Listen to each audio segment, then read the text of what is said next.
Hi, my name is Thais Gibson, and I'm the creator of the Personal Development School. This is your daily breakthrough video, and in this video, I want to talk to you a little bit about it's okay to not feel okay. So this is a conversation I wanted to have with our whole community and create some strategies and tools for, because I can't tell you how many people have come to me in the last couple of months and said a variety of different things. Things like, I just don't feel like myself, or, I'm feeling stressed on a daily basis a lot more often. Why? Like, what's going on with me? I can't understand why. And I've had so many conversations with literally people close to me in my life, friends, family members, saying things like this. And I can hear inherently in some of what they're saying, like almost a slight self-judgment, like this tone of like, I should be fine. What's wrong with me that I'm feeling like this? And I really wanted to normalize that, like, we've as a collective gone through a very difficult time for the past 18 months. And I wanted to take some time to create a series, and we're going to hopefully put a video out likely on Mondays of every week. And I just want to talk about a whole bunch of different resources and tools for you guys in terms of some of the things that have been affecting people in a variety of different ways. So, like, more than anything, there's going to be a lot of uncertainty that people are feeling, a lot of lacking being able to like go have novelty in their lives for those of you that are exploratory and adventurers and like to travel and do things. Obviously that dynamic has changed, and that can be one of our six basic human needs, like literally exploration, travel. It qualifies as uncertainty, but it's really like that novelty, that exploration, that ability to try new things and learn that way. And obviously that has changed for a lot of people. We've seen a lot of people burnt out and run down because a lot of people's job situations have changed, where there's more pressure on some, and then other people are struggling to find jobs for a variety of different reasons, or have been let go from a company or job. And then there's just been things like loneliness and isolation, and feeling out of control for a lot of you guys, or just sudden changes in general. And there's so many ways that like everything that's taken place in the last year and a half, going on 2 years, has affected individuals. And so what I wanted to do is just talk about supportive resources and tools for people's mental health on this variety of topics. And I'm going to start with giving you one specific tool today. So by the way, I'm visiting my mom in Toronto, and you may hear background noise. I think there's somebody here like cutting her grass or something. So that's why my background is different, and hopefully that isn't too disturbing if you hear buzzing going on in the background. So for the next little while, we're going to put these tools out, and what I would love for you to do, if you can, is just write in the comments like any way that you've been affected by everything that's taken place over the last while, and what mental emotional resources you need from me so I can create some of these for you guys. We used to not do a daily YouTube video. And then when the whole pandemic started taking place, this is when I was like, okay, we're going to put this daily structure out for people and just have a supportive resource this way. So I feel honored and really excited to be able to supply these things to you guys. I've been really blessed in my life to obviously learn these tools and resources. So I felt really good during this entire time. For the most part, of course, like seeing other people go through challenges and struggles. And I've still had my own days of uncertainty and like things are changing and how to keep up and all those different things. But, I am lucky to have a lot of tools. So I would love, love, love to share that with you guys in any way that you really need. Now, I'm going to start with a tool for today that you can sort of utilize, and then hopefully you can follow along with me on a weekly basis to check in, and to take a new tool on that's going to be related to like some of these things we've talked about: uncertainty, burnout, isolation, job changes, all these different things, loneliness, anxiety. And the first tool here is to recognize that we can normalize our emotions. And I always use this analogy for people, like when we're talking about how to treat the relationship we have to our own emotions. I love to think of like, if you saw a child in distress, how would you treat that child's emotions?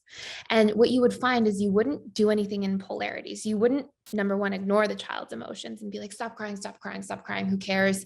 Suck it up, because that's not healthy. But you also wouldn't do something where you keep feeding the problem that a child is facing. So let's just use the example of a child comes home from school and they're crying and they got a bad grade. And so they come to you and they say, maybe they're 5 years old, and they say, I failed this test and I'm stupid and I can't do anything. And I don't want to go back to school. well, you're not going to be like, stop crying, that's silly. And you're also not going to be like, oh, you are not smart enough and you're correct, right? You're going to go to the child, and the first thing you're going to do is be like, hey, I see you. I see your emotions, right? Now, you're not necessarily going to say it in those words, but you're going to go up and you're going to be present with that child. And you're going to say, what's going on? Why are you crying? Are you okay? And you're going to sit there and you're going to hear that child out and see what their points of distress are. And you may hear them say, oh, I got the poor grade and I'm not smart and all these different things. And then you're going to sit with that child and you're going to go, hold on a second. It's okay to get a bad grade sometimes. We're not supposed to be perfect, and we can work on, studying a little bit more, and we can take action steps so that you can be better and feel safer and more comfortable in your classroom, or feel more empowered, kind of thing. And obviously I'm using adult language. You'd say this in, 5-year-old language, like simplified. And then you would say, and you are smart. Look at where you are smart. Let me show you, you're great at this, you're great at that. And you would help to change that narrative that's causing the child to feel that pain in the first place. And what I want us to understand from this analogy is that our emotions are feedback. We have emotions as the effect of having a situation happen, giving meaning to the situation. And that's really a huge part of what creates emotional output. Now, there can be unmet needs as well. But when we give painful meaning to something like I'm not smart enough, then that's where we get that pain, that suffering, really. And as a child, that you can see that interpretation. If the child instead said, oh, I failed the test, but I recognize I didn't study, and I know next time if I study, I'll be great, then they wouldn't have that same byproduct of suffering. And so the same thing happens for us. And this is what I want as our first tool, is for us to recognize it's okay to not feel okay. And that's also feedback for us. That's where we can sit down with ourselves and be like, why am I feeling this way? What's going on? What painful meaning am I assigning to my life, to the situations that are causing me stress right now? And can I sit with myself like I would with a child and say, no, I am smart in these ways. And maybe there's a mistake that happened here. Or maybe I into the future can study harder for something, or maybe in the future I can address the situation differently or make amends or whatever it might be that's causing you that distress. But I am capable of getting there. And can I change the painful meaning I give to a situation to change the emotional output? And that's one really great strategy to A, normalize your emotions, B, be present with them and listen to them, and C, work on the root cause as to what creates that negative emotional output so you can change that, fix that, work through that painful meaning so you're not hurting yourself with thinking, oh, I'm this thing happened in my life. And I'll give you some examples as it relates to some of the last year and a half for people. It's like sometimes people are thinking there's so much uncertainty, I'm not going to be able to function in life, or there's so much uncertainty, I can't do anything, I'm totally out of control, I'm powerless in my life. Or there's isolation, I'm going to be alone forever. Or if I was lovable enough, I wouldn't be so isolated, and we give these really painful pieces of meaning. We're going to talk a lot about these different versions over the next little while. But one of the first steps you can take is to listen to yourself. Find out where the source of your emotions are. Like, when did I start feeling badly?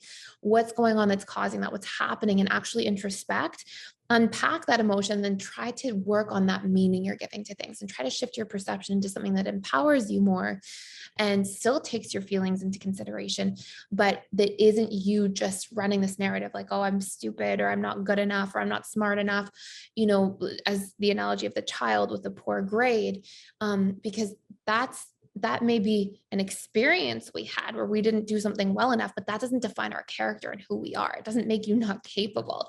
It means that there's probably stuff going on that led to the less optimal outcome. And so the more we can sit with ourselves and just, unpack some of what we're feeling, understand why, and challenge some of the beliefs we have about ourselves, this is how we start to create change and positive emotional shifts. And if you want to do a much deeper dive into this, I actually have a whole guided process course that you can check out for free for 7 days.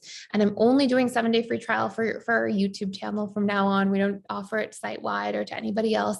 And what we're doing in that course is you can go through, and it's just all the core wounds and the different interpretations we have. So whether it's feeling trapped or powerless or unloved or disconnected or abandoned or afraid, these different feelings that we have are core wounds that come up.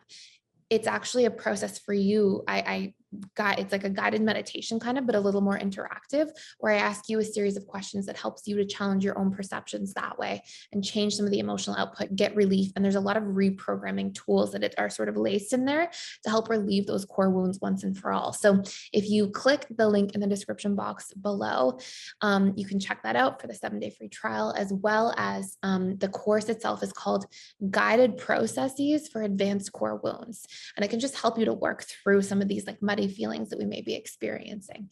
So anyways, that's it for today. Thank you so much for watching and for being here. Stay tuned for future episodes.